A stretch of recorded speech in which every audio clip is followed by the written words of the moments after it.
성경 봉독하겠습니다. 오늘 우리에게 주시는 하나님의 말씀은 요한복음 15장 12절에서 17절까지의 말씀입니다. 내 계명은 곧 내가 너희를 사랑한 것 같이 너희도 서로 사랑하라 하는 이것이니라. 사람이 친구를 위하여 자기 목숨을 버리면 이보다 더 큰 사랑이 없나니 너희는 내가 명하는 대로 행하면 곧 나의 친구라. 이제부터는 너희를 종이라 하지 아니하리니 종은 주인이 하는 것을 알지 못함이라.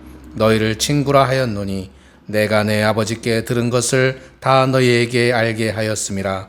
너희가 나를 택한 것이 아니요 내가 너희를 택하여 세웠나니 이는 너희로 가서 열매를 맺게 하고 또 너희 열매가 항상 있게 하여 내 이름으로 아버지께 무엇을 구하든지 다 받게 하려 함이라.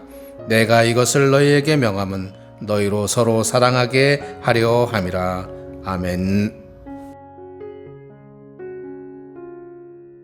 할렐루야. 우리 주님의 은혜가 저와 여러분의 삶 가운데 늘 충만하시기를 주님의 이름으로 축원합니다.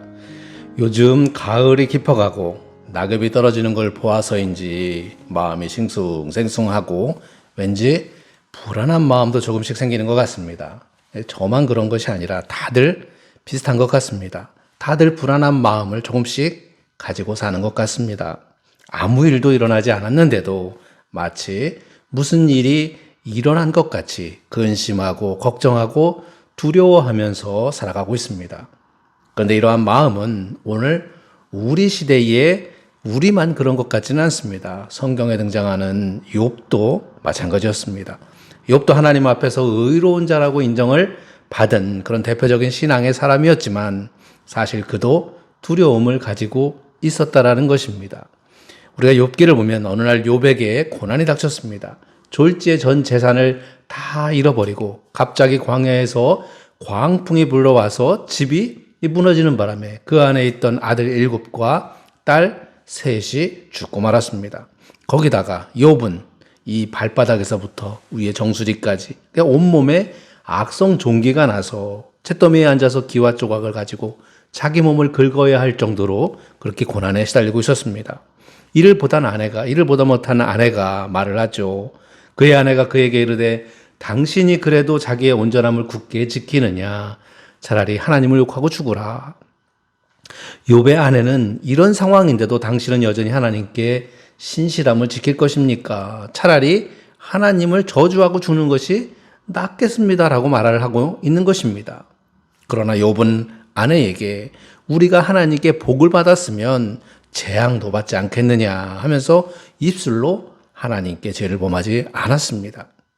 욥의 세 친구인 이 엘리바스, 빌닷 그리고 소발이 욥을 위로하기 위해 찾아왔는데 욥의 형편이 얼마나 비참한지 욥의 곁에서 7일 동안을 아무 말도 하지 않고 함께 있어줬습니다. 드디어 욥기 3장에 보면 이제 욥이 입을 열고 말을 시작을 하는데 갑자기 자기 이 생일을 저주하면서 울부짖는 것입니다. 욥기 이 3장 전체가 이 욥이 다시 태어난 나를 저주하는 그런 내용을 담고 있습니다. 근데 거기에 이런 내용이 있습니다. 고난을 당하고 있는 욥이 이렇게 고백을 하고 있는 것입니다.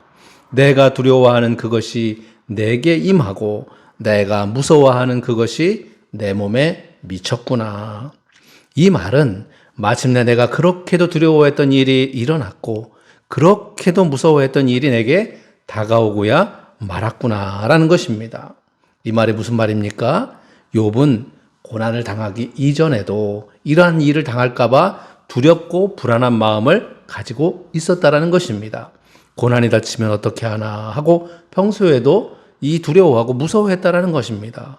아무리 의롭다 인정을 받는 사람이라 할지라도 그런 두려움을 가지고 있었다라는 것입니다. 그런 두려움을 가지고 있었던 이 욥의 심리를 잘 드러내주고 있는 그런 대목이 성경에 등장하고 있는데 욥은 이 아이들을 위한 생일잔치를 하고 난 다음에는 아이들의 수대로 하나님께 번제를 드렸다라고 기록하고 있습니다. 왜냐하면 혹시라도 아이들 가운데 누구라도 이 흥에 겨워서 부지불식간에 하나님께 죄를 지었을 수도 있겠다 생각을 해서 이 죄의 용서를 비는 그런 번제를 드린 것입니다. 혹시나 하는 두려움에 늘 자신과 자기의 주변을 살폈다는 거죠. 물론 이것은 나쁘다고 할 수는 없습니다. 그만치 욥은 하나님 앞에 신중했다라는 것입니다. 그러나 그런 신중함에 앞서 있는 것이 혹시라도 죄를 지어서 하나님께 벌을 받으면 어떻게 하나, 그래서 고난을 당하면 어떻게 하나 하는 마음이 앞서 있었던 것입니다. 그러니까 내가 두려워하는 그것이 내게 임하고 내가 무서워하는 그것이 내 몸에 미쳤구나. 즉 결국은 자신이 염려하는 일이 생기고 말았구나라고 말하고 있는 것입니다. 이런 마음을 사탄은 알고 있었습니다. 욥기 1장 9절에 보면 사탄이 여호와께 대답하여 이르되 욥이 어찌 까닭없이 하나님을 경외하리이까.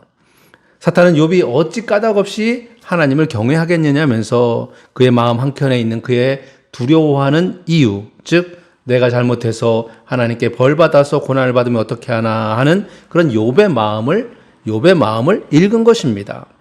그러고 보면 이 사탄이라고 하는 존재는 여러분을 유혹하는 데에는, 시험하는 데에는 정말 타고난 존재들입니다. 우리의 약함을, 우리의 부족함을 너무나 잘 알고 그 부분을 가지고 우리를 시험하는 것입니다. 그러니 여러분들이 사탄에게 안 넘어갈 수 있겠습니까? 사탄과 대적해서 이길 수가 있겠습니까? 여러분의 속을 타원히 들여다보면서 유혹하고 덤비는데 이길 수 있겠냐고요.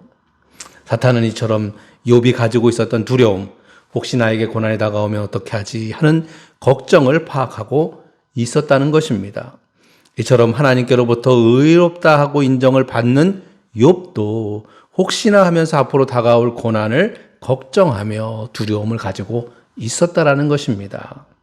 이와 같이 모든 사람은 두려움을 가지고 있습니다. 그래서 이 두려움에 대해서 어떻게 대응하면서 살아가느냐 하는 것이 중요한 거죠. 결론적으로 보면 비록 욥이 두려움을 가지고 있었다 하더라도 사탄이 욥을 이겼습니까? 이기지 못했습니다. 사탄이 보기에 욥이 가지고 있던 두려움을 이용하면 이길 줄 알았는데 욥은 비록 두려움과 걱정을 하고 있었다 하더라도 그것 때문에 사탄에게 지지 않았다는 것을 보여주고 있습니다. 이 말은 무슨 말입니까? 우리가 가지고 있는 염려와 두려움이 있다 하더라도 그것으로 인해서 우리가 사탄에게 넘어지지 않는다. 사탄에게 지지 않는다는 것을 말씀하고 있는 것입니다. 그러니까 두려움에 사로잡혀서 무서움에 사로잡혀서 스스로 넘어지지 말라라는 것입니다. 극복할 수 있고 반드시 이길 수 있다라는 것을 믿으시기를 바랍니다. 욥은 하나님이 나에게 벌을 주시면 어떻게 하지, 나에게 고난을 주시면 어떻게 하지 하는 걱정과 두려움을 가지고 있었다고 그랬습니다. 그런데 그것은 욥이 하나님에 대해서 잘못 알고 있었기 때문에 가진 어찌 보면 쓸데없는 그런 두려움이었습니다. 하나님은 고난 주시기를 좋아하시는 분이십니까? 하나님은 우리에게 두려움을 갖게 해서 자신을 섬기도록 하시는 그런 분이십니까? 아니죠. 그런데도 욥은 평소에 하나님이 벌 주시면 어떻게 하지 하는 그런 두려움과 무서움에 걱정했다라는 것입니다. 예전에 섬기던 교회에 한 청년이 있었습니다. 그 청년은 저에게 이렇게 말을 하는 거예요. 저는 주일에 교회 안 나오면 하나님께서 벌을 주실 것 같아서 두려워서 이 주일에 교회에 나옵니다. 라고 그렇게 얘기를 하는 거예요. 지금 그 청년이 교회에 다니는지 안 다니는지는 잘 모르겠습니다. 그러나 그런 생각을 여전히 가지고 있다면 그 청년은 지금은 아마 교회에 안 다니지 않을까 하는 생각이 들어요. 왜냐하면 보통 많은 사람들이 고난을 당하잖아요. 그 청년이라고 고난을 당하지 않았겠습니까?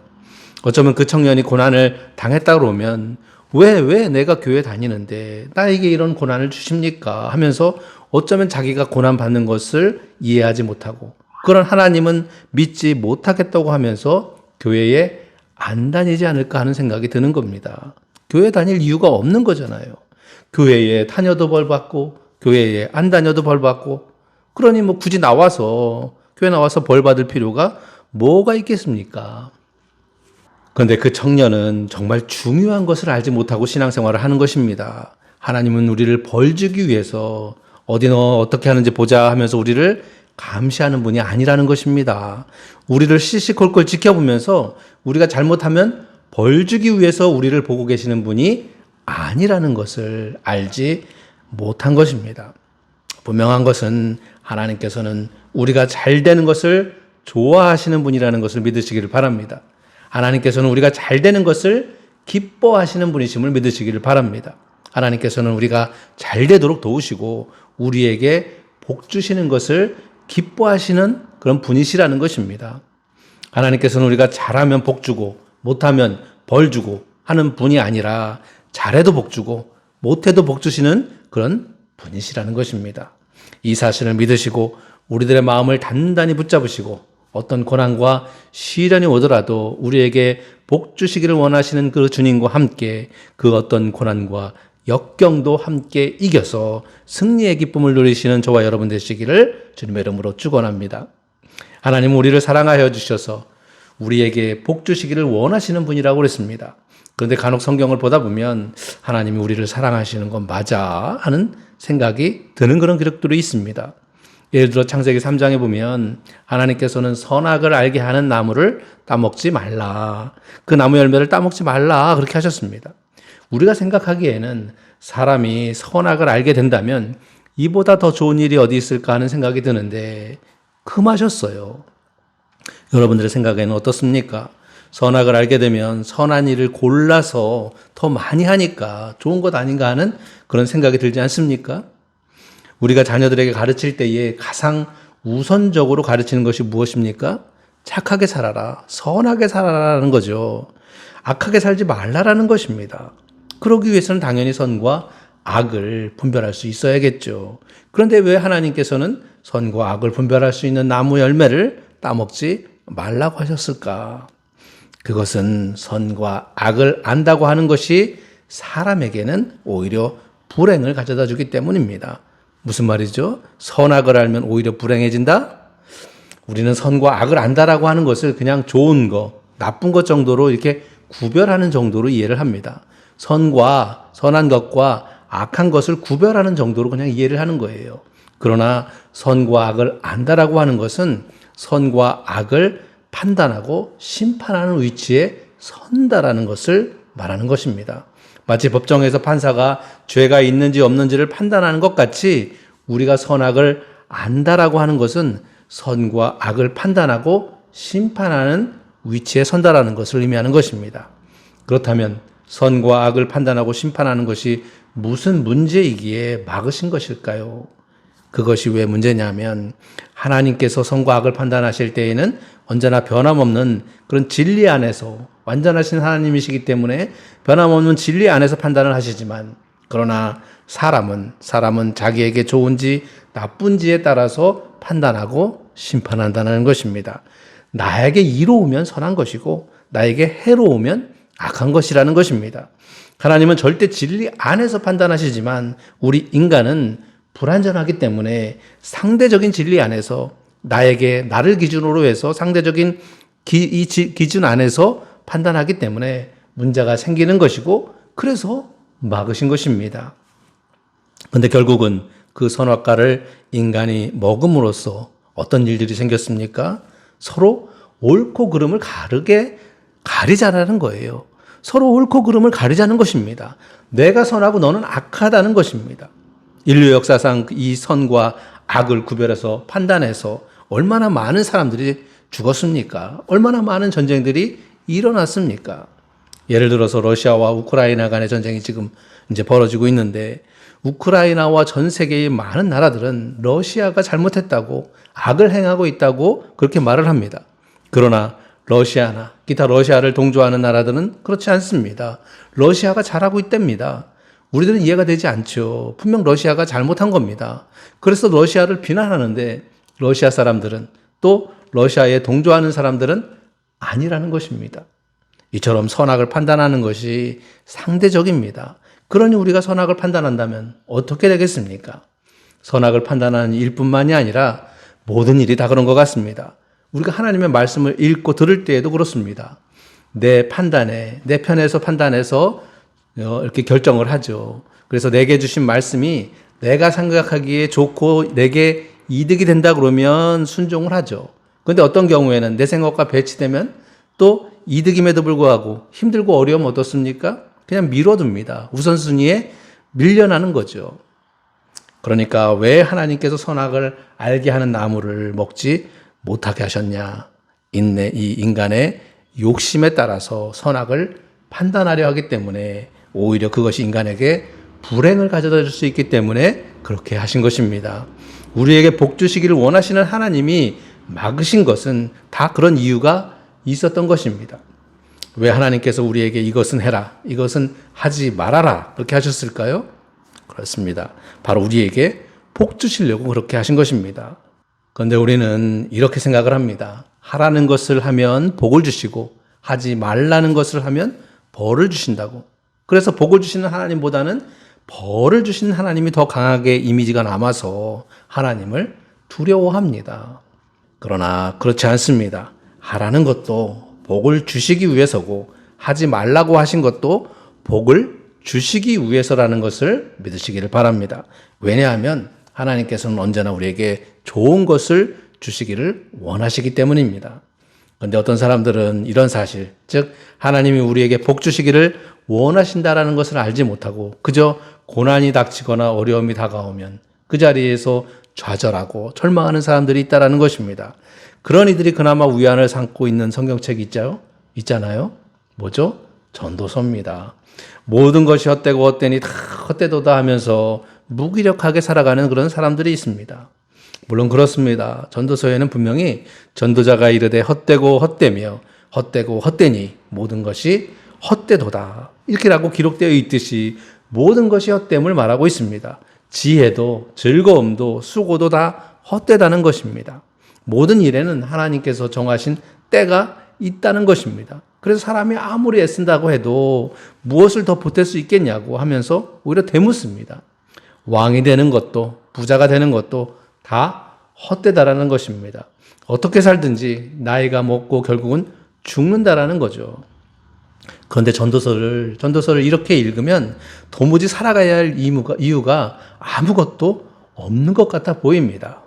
그런데 왜 많은 사람들이 이런 고난과 환난 가운데서도 힘을 내면서 살아가고 있을까요? 왜 신앙인들은 모든 것이 헛되다고 그러면서도 그럼에도 불구하고 열심히 살아가고 있는 것일까요? 그것에 대한 해답 역시 전도서에 있다라는 것입니다. 전도서는 단지 인생사 모두 헛되다고 그렇게 체념하면서 살라고 우리에게 주신 그런 성경 말씀이 아니라 우리에게 명확하게 주시는 그런 말씀이 있습니다. 사람이 먹고 마시며 수고하는 것보다 그의 마음을 더 기쁘게 하는 것이 없나니 내가 이것도 본즉 하나님의 손에서 나오는 것이라. 그 먹고 마시는 기쁨이 하나님으로부터 나왔다라는 것입니다. 사람들이 사는 동안에 기뻐하며 선을 행하는 것보다 더 나은 것이 없는 줄을 내가 알았고 사람마다 먹고 마시는 것과 수고함으로 낙을 누리는 것이 그것이 하나님의 선물인 줄도 또한 알았도다. 이거는 일하는 수고함으로 얻게 되는 기쁨이 바로 하나님의 선물이라는 것입니다. 또한 어떤 사람에게는 하나님이 재물과 부요를 그에게 주사 능히 누리게 하시며 제 목을 받아 수고함으로 즐거워하게 하신 것은 하나님의 선물이라. 이 말은 우리의 재물을 가지고 누리게 하시는 것도 하나님의 선물이라는 것입니다. 이처럼 전도서에는 우리의 한평생이 짧고 덧없지만 그렇기 때문에 더 즐겁게 살라라고 말씀하고 계신 것입니다. 더 나아가 그것이 하나님께서 주신 우리 인간에게 주신 선물이라는 거예요. 왜냐하면 하나님은 우리가 행복하게 살기를 바라시는 그런 분이시기 때문이라는 것입니다. 그러나 이 말씀을 잘못 오해하면 이렇게 오해할 수 있고 착각할 수 있습니다. 그래, 먹고 마시고 즐겁게 사는 게 복이구나 하면서 그냥 즐기면서 사는 거, 인생을 막 살면 되는 것처럼 생각하는 사람들도 있습니다. 그래서 전도서에 보면 전도서 12장 13절에서 14절에 이렇게 말씀하고 있습니다. 이 일의 결국을 다 들었으니 하나님을 경외하고 그의 명령들을 지킬지어다. 이것이 모든 사람의 본분이니라. 하나님은 모든 행위와 모든 은밀한 일을 선악간에 심판하시리라. 하나님께서는 사람들이 행복하게 살기를 원하십니다. 그래서 우리에게 수고하도록 하셨습니다. 그 수고해서 얻은 것으로 행복하게 살게 하셨습니다. 그것이 하나님께서 우리에게 주신 선물이고 목이라는 것입니다. 그런데 다만 하나님을 경외하면서 살라고 말씀을 하고 계십니다. 왜냐하면 그 모든 것이 다 하나님께서 주신 것이기 때문입니다. 여호와를 경외하며 그의 길을 걷는 자마다 복이 있도다. 내가 내 손이 수고한 대로 먹을 것이라. 내가 복되고 형통하리로다. 내가 내 손이 수고한 대로 먹을 것이라. 그렇습니다. 우리가 일한 만큼 먹을 수 있는 것은 하나님을 경외하는 사람에게 해주신 복인 줄로 믿습니다. 사람들은 자기가 일한 만큼, 자기가 수고한 대로 먹을 수 있다는 것이 얼마나 큰 축복인지 제대로 알지 못하는 것 같습니다. 저는 우리들이 수고한 대로 먹을 수 있는 것이 그런 축복이 우리에게 임했으면 참 좋겠습니다. 많은 사람들이 좌절하는 이유가 뭔지 아십니까? 내가 일한 만큼 벌지 못한다는 겁니다. 내가 한 만큼 거둬들이지 못하기 때문에 실망하고 좌절하는 것입니다. 여름 한낮에 뜨거운 태양을 빛을 받으면서 열심히 일을 했는데 태풍이 와서 모든 농사를 다 망친 겁니다. 젊은 날 열심히 일해서 돈을 모아서 그야말로 멋진 건물도 짓고 이제 행복하게 살기를 바랬지만 갑자기 지진이 나서 그 지은 집이 한순간에 무너져 내리는 겁니다. 내가 수고한 대로 얻을 수 있는 것이 어쩌면 가장 큰 축복인 줄로 믿습니다. 그런데 사람들은 이 축복이 내가 수고하는 것 이상을 얻는 것이 축복이라고 생각을 합니다. 그래야 복을 주신 것이라고 생각을 하죠. 그래서 그것을 쫓아 살아가는 겁니다. 이것은 마치 일확천금을 꿈꾸면서 로또 당첨과 같은 환상을 꿈꾸며 사는 것과 같습니다. 당첨되면 인생이 바뀔 것이고 그때부터는 행복이 찾아올 것이라고 생각을 하는 거죠. 그러나 그렇지 않다라는 것입니다. 성경은 분명히 우리가 우리 손으로 수고하여 거둔 대로 사는 것이 복되고 형통하다 그렇게 말씀하고 있는 것입니다. 그러고 보면 우리는 원망할 것이 없습니다. 이 실망은 왜 생기느냐 하면 내가 수고한 것보다 적게 거둬들이기 때문입니다. 그런데 생각해 보면 내 수고에 비해서 우리가 거둬들인 게 더 많지 않습니까? 우리의 삶을 되돌아보면 너무 감사하지 않습니까? 내가 수고한 것만큼 거둬들이는 것도 축복이라고 그랬는데 우리는 언제나 그 이상을 받았고 그 이상을 거둬들이지 않았냐는 거죠.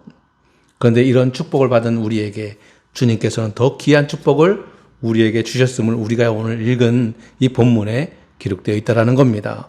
너희가 나를 택한 것이 아니요 내가 너희를 택하여 세웠나니 이는 너희로 가서 열매를 맺게 하고 또 너희 열매가 항상 있게 하여 내 이름으로 아버지께 무엇을 구하든지 다 받게 하려 함이라.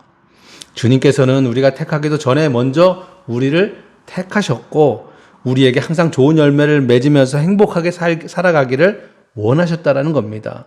그렇게 좋은 열매를 맺기를 원하는 이들에게 주님은 주님의 이름으로 구하면 다 받게 해주시겠다라고 그렇게 말씀하고 계신 것입니다. 얼마나 큰 축복입니까? 7, 8절에서도 이렇게 말씀하고 있습니다. 너희가 내 안에 거하고 내 말이 너희 안에 거하면 무엇이든지 원하는 대로 구하라. 그리하면 이루리라. 너희가 열매를 많이 맺으면 내 아버지께서 영광을 받으실 것이요 너희는 내 제자가 되리라. 우리가 주님 안에 거하면서 우리가 많은 열매를 얻기를 구하면 이루게 해 주시겠다라는 것입니다. 그것이 하나님께서 영광을 받으시는 것이라는 말입니다. 즉 우리가 좋은 열매를 맺고 행복하게 사는 것이 결국은 하나님의 영광을 위한 것이라는 것입니다. 하나님이 영광 받으시는 길은 우리가 행복하게 사는 것이라는 겁니다. 이런 하나님께서 우리에게 불행을, 고난을 주시는 하나님이라고 생각하면서 하나님을 이유 없이 두려워하고 마치 내가 뭔가를 잘못하면 당장 벌 주시는 하나님이라고 생각을 하면서 마치 그것 때문에 신앙생활을 한다고 교회에 나오고 한다고 그러면 이는 얼마나 하나님을 오해하고 있는 것인지를 분명하게 알 수 있는 거죠. 그러니 두려워하지 마시기 바랍니다. 나보다 나를 더 사랑하시는 사랑의 하나님께서 우리가 구하는 것을 반드시 이루어 주실 줄로 믿습니다. 왜냐하면 하나님께서 우리가 주 안에서 구하면 들어주시겠다라고 이미 약속하셨기 때문입니다. 우리가 원하는 것을 얻어서 행복하게 사는 것이 바로 하나님의 영광을 위한 것이라고 말씀하고 있습니다. 그러니 두려워하지 마시길 바랍니다. 두려워하지 마시고 행복하게 사시기를 바랍니다. 이 축복의 약속을 믿고 일평생 풍성한 열매를 맺으면서 감사의 삶을 살아가시는 저와 여러분 되시기를 다시 한번 주님의 이름으로 축원합니다. 기도하겠습니다. 사랑간의 주님, 주님께서는 언제나 저희들을 사랑하시고 복 주시기를 원하시는 분이심을 알면서도 그런 하나님을 오해하고 살았음을 용서하시고 이제부터는 주님의 사랑 안에서 만족하고 행복을 누리는 삶을 살아가게 하여 주시옵소서. 예수 그리스도의 이름으로 기도드리옵나이다. 아멘.